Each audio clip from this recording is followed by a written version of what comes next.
Yeah, I can't get mine going. Well, that was a good thing to start on, GT. Hey Yep. everybody. This is the What? B&J Week 6 fantasy Woo! recap. His team is Woo! the worst. His team is the worst. No, not Vogel's team is still the worst. His team did not stick it in as instructed from last week. So John, if you're listening, stick it in. All right. Yeah. Jake, do you want to take us around the league this week? I don't know, man. I kind of want to just cry in my Cheerios. This is Yeah. bad. It's like Aaron this was, Rodgers is down. yeah. Lost David Johnson the first week. Not looking forward to what's coming next. Yet you're still 5-1. Yet I am still 5-1. Yeah. Yeah. But like if you lose your favorite, your team's quarterback, does it really matter at this point? This is when football gets real. This is when fantasy football gets real because there's not a whole lot to root for on the field right now. So we go with the fantasy. But yeah, so I was in the pillow fight of the week last week because both Vogel and my quarterbacks went down. He had Marcus Russell. No. Winston. Same guy. Yeah, I was like, Winston. He had Jameis Winston. I had Aaron Rodgers. Both of our quarterbacks went down. So we scored a combined 153 points. The heavyweight match was between Cunningham and Casey. Frank Burns eats worms and Mine Shiza. They scored 223 combined, but the game was settled by a difference of 5.3 points. So that's a rough loss for Casey. And then my wife Jennifer blew the hell out of Doobie's team and just blew it out of the water by 42 points. Take that, Doobie. Yeah, 123 to 80.7. So Doobie got schooled. Go Jen.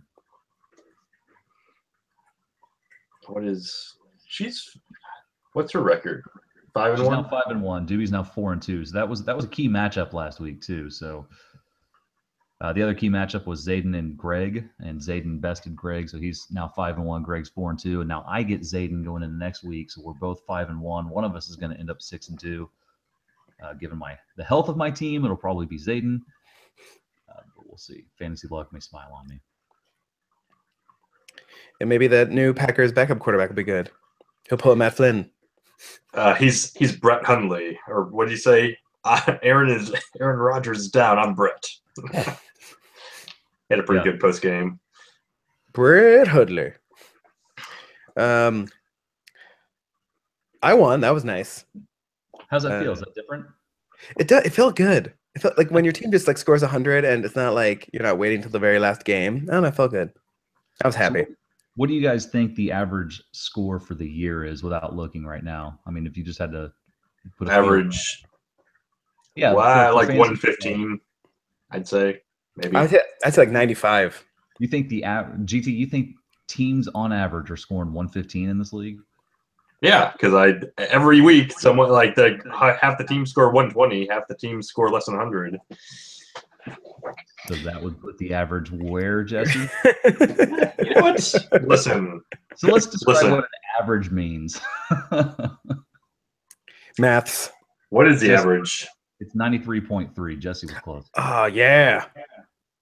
Oh, yeah. We have nobody undefeated, which hasn't. I don't think it's happened this early on. In fact, last week we didn't mention it, but nobody was undefeated last week. And really, the only one with a perfect record right now is Vogel because he hasn't won yet. Pulling to Detroit. Yep. Who drafted that team? That'd be me. But in my own defense, he's obviously done nothing with it since. So he did make some trades. He made some trades. All right. Well, then that's on him then. I drafted a solid 2-3 team at this point of the season. I'm confident in that. And I know that because my team's 2-3. So what's the other thing that's happening this week? Who can guess that? My wedding. Nobody cares about that.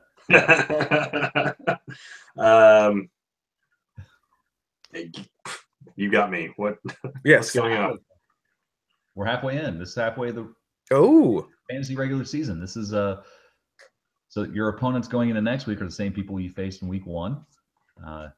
So again, if I can go 5-1 in 6 weeks, that means I can go 1-5 the next 6. So things are about to turn around. I mean, I'm pretty So- sure at least the whatever division I'm in, it's still pretty much wide open because everyone's still kind of clumped up except for Trish. I don't Yeah, remember her Trish team is name. 5-1. Your division's pretty. But everyone else is like 3-3 or 2-4. And same story down there with crap. I think that's the Great Plains. I didn't write it down, but down there where Chad and Kyle, Skinner, Noid, Flippo, Bones, those guys down there, they're 4-2, 4-2, 4-2, 3-3. And then Flippo's at 2-1 and Noid's at 1-5. So really anybody could take that division. There's a couple of 1-5s down in the Icelandic division. Jen's got the 5-1 record, but again, it's anybody's game at this point. Speaking of anyone's game, how do we determine playoffs again? As a recap. Well, you don't need to worry about that. Well, I mean, just like, is it per like the top 8 teams or whatever? So Total? Each division winner gets Right. in. Oh yeah. Each conference winner gets $100. That gets their buy-in back, so they win money. So Right. each division winner gets in and gets a buy, but only the conference winners get money. Then it goes to wild cards, and there's, I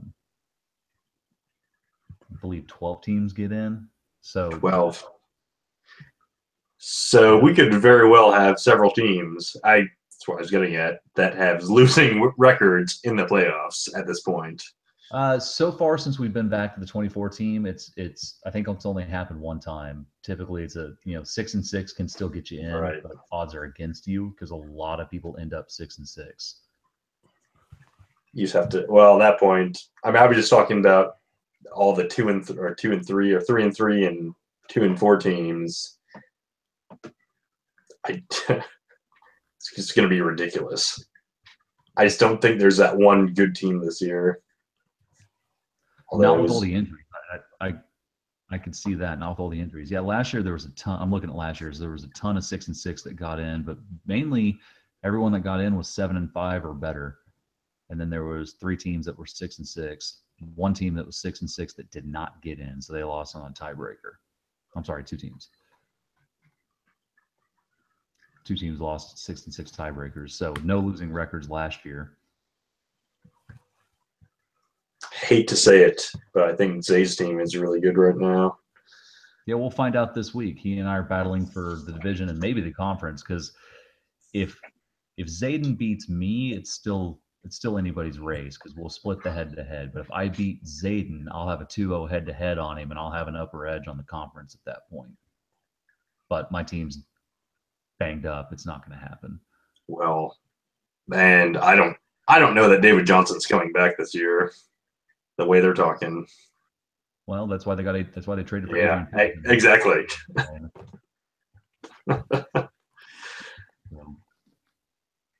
So, What are you thinking about your division down there, Jesse, or your conference? Let's see. I'm just, I was worried I was about to be 1-4 at this point. So, I feel. Hold on, I need to take a look because I feel like no one in my division's doing that great. I'm 3-3. That's exciting. Yeah, I guess no. So Trisha's 5-1. Doobie and Atomic with their 4-2, they could easily also be 3-3. So it's really going to be the next couple weeks who's going to decide who's going to be at the top of this one. I will say my points for average, like my average points for, not great. Considering where I am. Join the club. Yeah. I mean, anytime Trisha's in first place and Ryan's in last place, that's always fun. So, but I mean, Doobie's lost 2 in a row, so we'll see. I mean, have I traded? I don't think I've played Trisha yet because I haven't really looked at her team. But I don't know. I have you in her disappointed. division? Are you? What? I thought she was in my division. I might be confusing her team with. Maybe I'm mistaken. You're confusing her team with Jennifer's team. I am. Yes, sorry. So Jen's 5-1. Like- She can suck it. The team she inherited. So I'm taking her down. I'm not gonna take her down. Like her team doesn't even look good either. Like no one's team looks good. I think because we don't know who's good anymore at this point. Because so many people are injured. So many weird people are scoring points. I think there's some truth to that. There's so much injury; it's hard to tell what a good team looks like at this point. Yeah. So I do recall. This is a callback back in like the first video where I said wide receivers are going to win the league. So I saw an interesting stat yesterday. Chris Thompson, the Washington Redskins, I guess starting running back now, has more 100-yard receiving games than guys like Julio Jones, Jordy Nelson. Who else? There's like 5 top receivers combined because he has like 300 or 400-yard receiving games. I'm just like, man, it is the year of the running back right now. Yeah, I was seeing somewhere Bruce Ellington had. Before last week, Bruce Ellington had more targets than like AJ Green. Jeez. Yeah, I don't know what's going on, like, because it is a historically bad year for wide receivers. Going into whatever week it is, 7. I keep starting 3 per week. I don't know what the hell's wrong with me. Probably because, well, now you have Adrian Peterson, don't you? I do now, yeah. Ridiculous. I think we're at a weird point where, because for the last 3 or 4 years, wide receivers have dominated, except for a handful of running backs. So teams started building towards pass, right? Mm-hmm. Now you have all these like bad defensive linemen or bad teams, front sevens, except for a handful, and everyone just run up the middle on them. But they have elite secondaries, but no one's passing. Yeah, and in the top 12 of receiving yards so far, 1, 2, 3, 4 of them are team tight ends.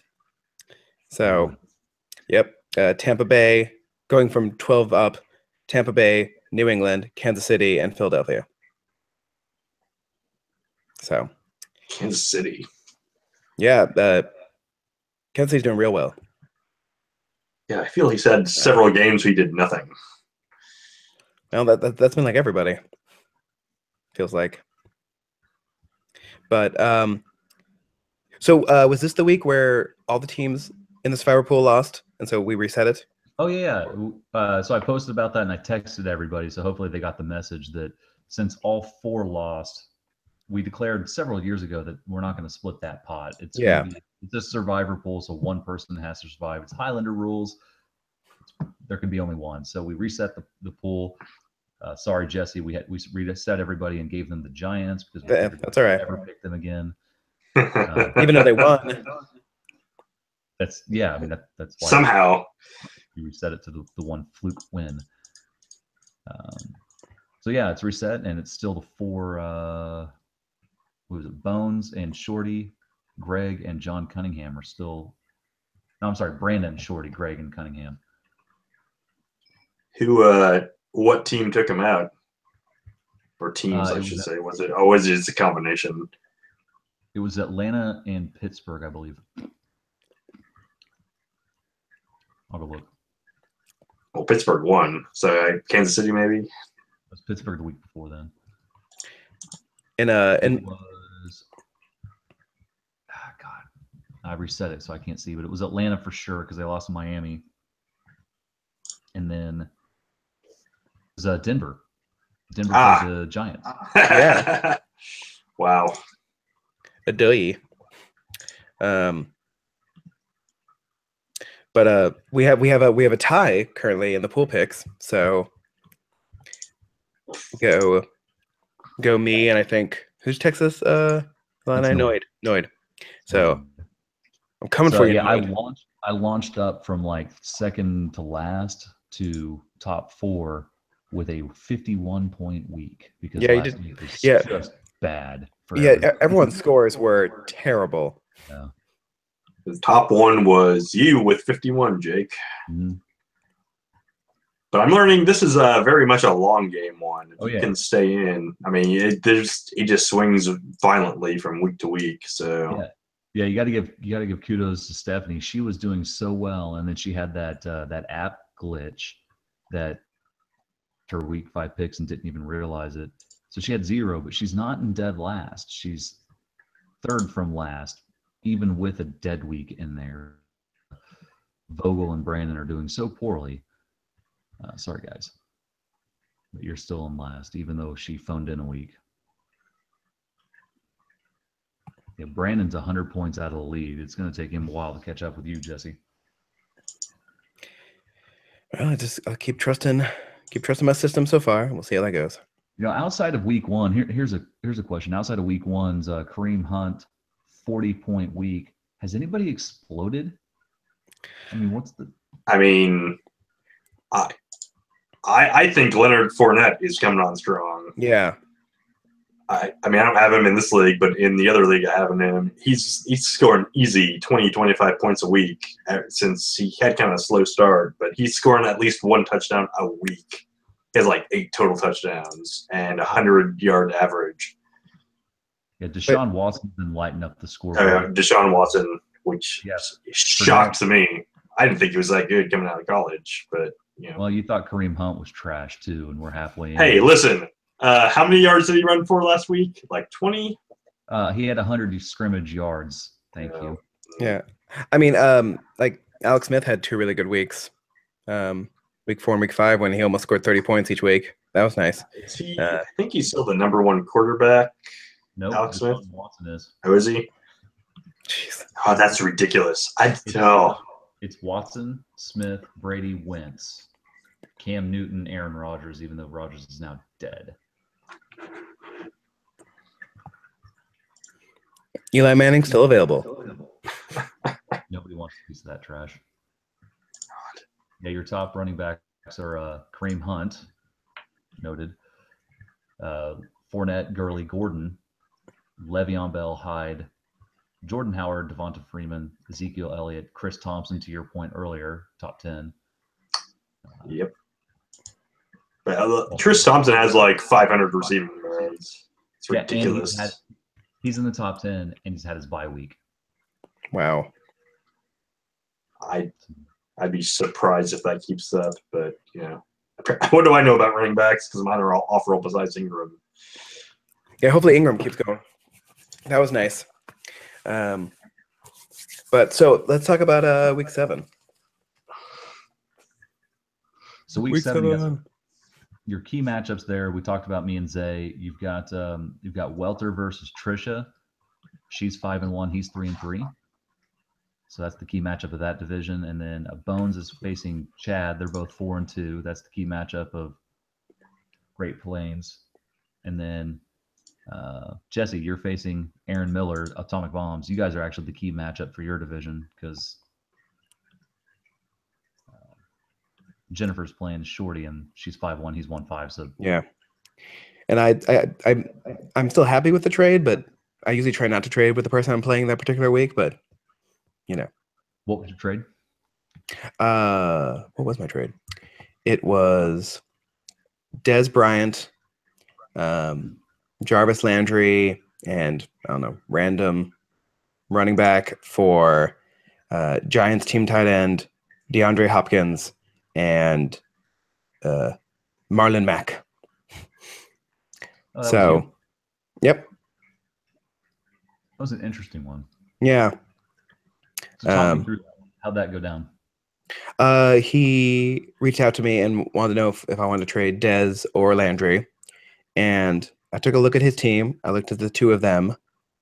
And I was like, honestly, I was like, you know what? I could probably survive without both of them if I got Hopkins, Giants team tight end, which is now pretty much wide receiver 2, 3, and 4 for the Giants. Yeah. And, a running back who is at least sometimes number 1 on his team. So he came after Landry and Bryant, and you basically named your price, and he matched it. Yeah. Right on. Good job. So he wanted Jamal Charles too, and I was like, fine, you can have Jamal Charles, but I want a running back too. So I took Marlon Mack. So yeah, that's a backup swap. No big deal there. And then he turned around and traded that same night. Lamar Miller. He traded away Lamar Miller and Cam Newton for Amir Abdullah. That was the one that was making me scratch my head. That's weird. Yeah, I'm looking at that right now. That's what the hell is that? Well, I mean, Lamar Miller's losing his job, and Cam is, I mean, he's a quarterback, so they're a dime a dozen. And the part that gets me is Amir Abdullah's on bye, so I don't fully understand that one. But I Lamar Miller's not strong enough to veto that trade.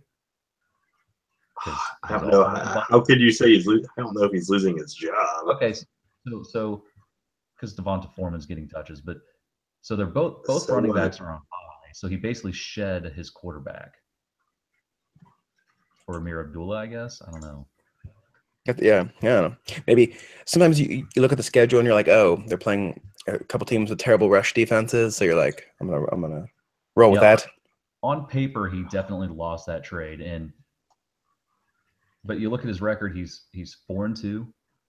So you have to assume he knows what he's getting into, or knows what he was doing with that trade. We just have to let time tell. I mean, I don't think it was a good trade, but it's not. I mean, if he was 1-5, I would question the motives there. But he's 4-2, so yeah. I mean, the one reason I was okay with my trade was that DeAndre Hopkins' total for the year was about the same as Bryant and Landry combined. But you're putting all, I'm putting a lot of faith in him and Eli throwing the ball to the tight ends a lot, so they could blow up in my face. But whatever. If Ezekiel Elliott does have to do his suspension, it's not like they're going to be putting a lot of people around Dez. So defensively. Yeah, that trade from Flippo where he gave up Adrian Peterson for Pierre Garçon before last week started looks bad now. Yeah. But timing's everything. I mean, I don't know. Pierre Garçon's been pretty solid, though. If you just need a wide receiver to go out and get you 10 points. But he just lost his quarterback. I mean, that's why it looks bad. That's what I'm saying. Hoyer got benched. Ugh. Anything else we should talk about? I think we covered a good amount. All right. Zaya, hope you lose, but good luck. You'll probably beat my ass. If I may reach out to the Minnesota team, please throw the ball to Cordell Patterson. Sorry, the Oakland team. I can't remember what team he's on anymore.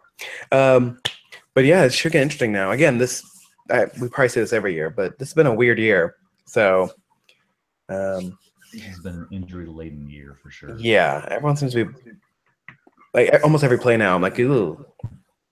But every game. We'll see what happens now. Can't wait to come back next week and be 2-5. I look forward to it. I really do. Yeah. Well, America. As will now be our going away phrase to everyone out there. Stick it in there. Stick it in there. Sweet dreams, America. Stick it in there.